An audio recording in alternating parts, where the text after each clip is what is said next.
Dami na mga kapuntan dito ah. So sisilipin natin ngayon doon sa pinaka-venue kung gaano karami na ang mga kapatid na INC July 1, 2026, kasi may mga bali-balita at pinapakalat na raw na wala na raw yung INC ngayong pangalawang araw, no? So nagsimula tayo dito sa Bungad, dito sa EDSA, kasi yung nakuha na ng permit doon po sa White Plains sa pagkaliwa. So papakita ko sa inyo ang mga kapatid na INC kung nandyan pa rin ba o wala na, no? Pero malamang nandyan pa rin yan. Di natitinag po yung INC, may pagsasama-sama po at kapag may mga rally pong ganito ay may mga pagtitipon-tipon na nakikisa po sila. So doon tayo. Ayan. So pakita ko kasi Bungad eh. Kailangan detalye. So bago kumaliwa. Pero mayroon na tayong mga nakikita mga ilan nilang mga INC dito mga kapatid po nating INC. Ito no, Camp Aguinaldo Emilio. Camp Emilio Aguinaldo.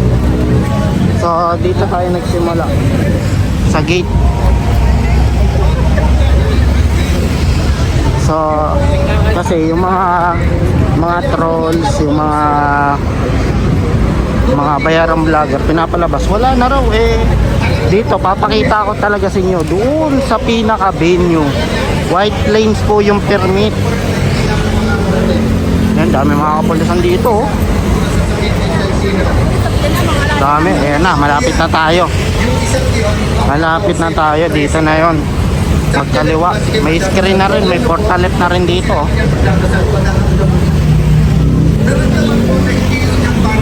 Ayan, si Senator Alan Cayetano nasa screen. Nagsalita kasi yung kahapon. So abangan natin, baka magsalita rin po si Senator Marcoleta.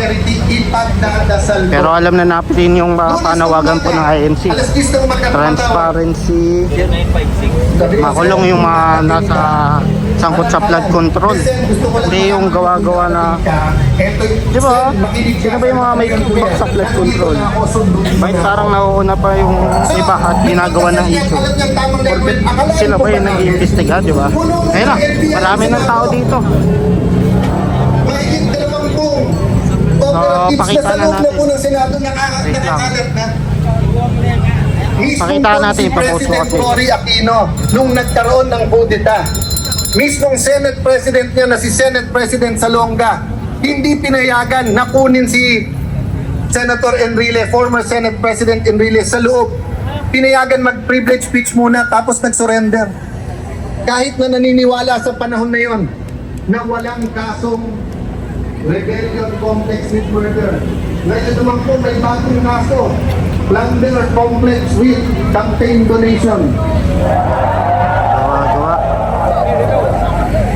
Kung pandarambong po ang pag-accept ng campaign donation, hindi po bribery ha, iba po yung bribery. Yung may tatakbo, may kailangang kontrata, eto. Wala pong kailangan na kontrata. Dito na tayo, pagkaliwa. Ito yung permit. Pero dito nakikita na natin. Kung yan po ay plunder, baka kalahati po ng mga nanunungkulan sa gobyerno ay sama-sama na dapat makulong dahil sa mga donasyon. Bibigyan ko ng example ha. Although karamihan dito kapatid, sabihin na natin may iba pang mga sumama. Noong 2016 election, meron pong eleksyon, may isang kandidato nagpapadonate ng lugaw. Magandang project yun, magandang project yun. Magandang project yun. Pero kung 1 milyon po tayo na nagbigay ng 50 pesos para po magkaroon ng lugaw, 50 million yung plunder po ba yun? O kayo po, may mga t-shirt kayo. Kung tatakpo po si Kadante, nagbigay kayo ng t-shirt worth 50 pesos, eh ilang milyon po mga kapatid? Sa 1 milyon na lang po, nagbigay isang t-shirt, plunder po yun. Ang kasalanan po ni Senator Marcoleta ay hinahanap niya ang katotohanan. Yun po ang buong katotohanan. Alam niyo po, hindi po ako magpapakahaba. Alam ko po, mahaba ang programa, mahaba ang pagtitiis, pero gusto ko po aminin sa inyo po. Kaninang umaga, nung pinapanood ko yung video at malakas ang ulan at hindi po umaalis, tapos may konting kaguluhan, nagsisigawan, we are one. We are one!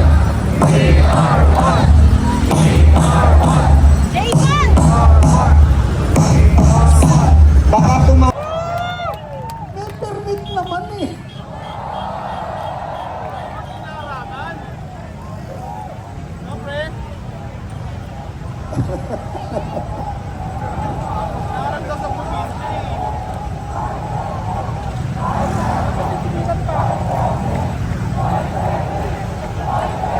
Tayo po ay sumusunod sa kaayusan at sa batas.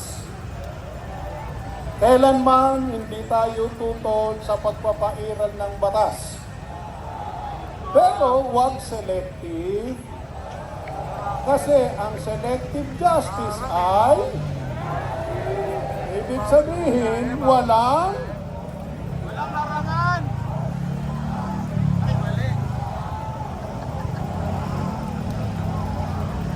uulitin natin.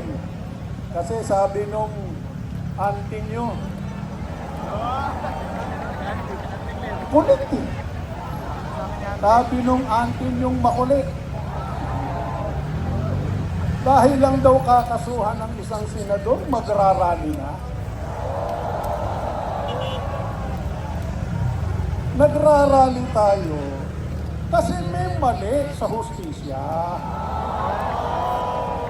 Bakit yung ano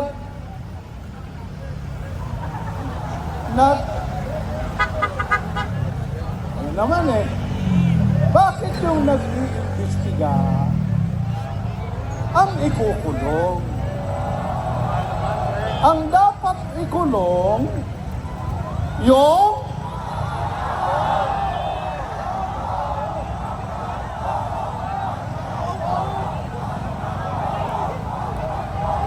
hoy, ba't may echo? Walang echo sa dulo.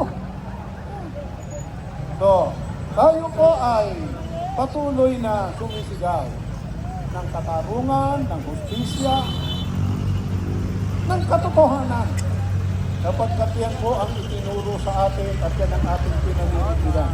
Kaya, hanggat walang sinasabi, tuloy-tuloy tayo. Because,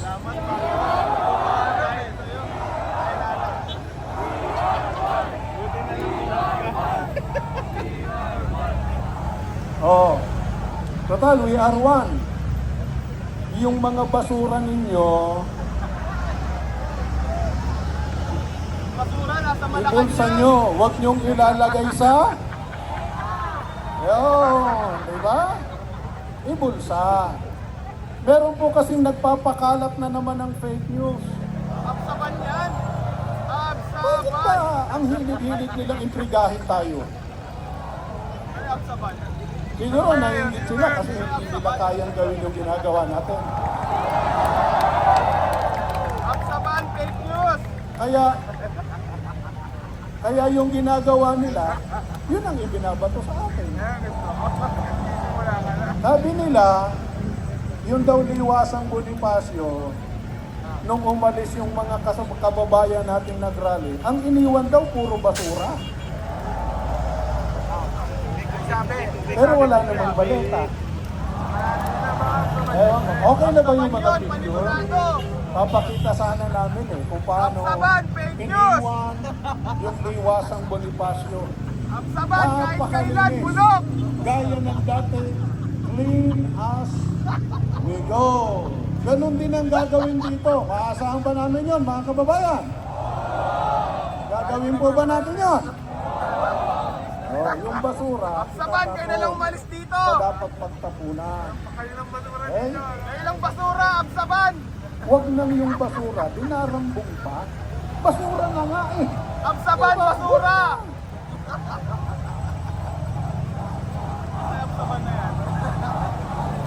Ayoko nang gamitin yung salitang yun. Nalalagay ako sa alanganin. Oh, sabay-sabay po tayo. Masaya tayo because Absaban, basura.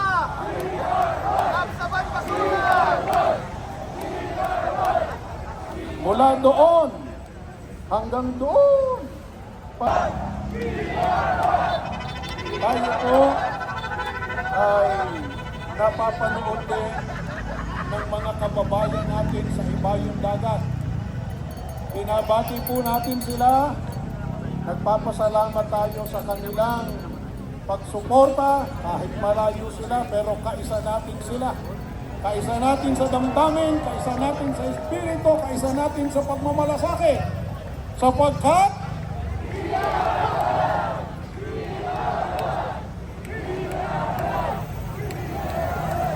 So, ipapakita ko sa inyo kung gaano kadami na po mga kapatid pong INC po dito. Papunta na tayo doon sa White Plains. So, marami kasi nagpapakalat na wala na raw ang mga kapatid na INC at umalis na raw ngayon July 1, 2026. So, pakita ko sa inyo, pasilip ko sa inyo. Ayan o, dami o. Ito na, nandito na tayo.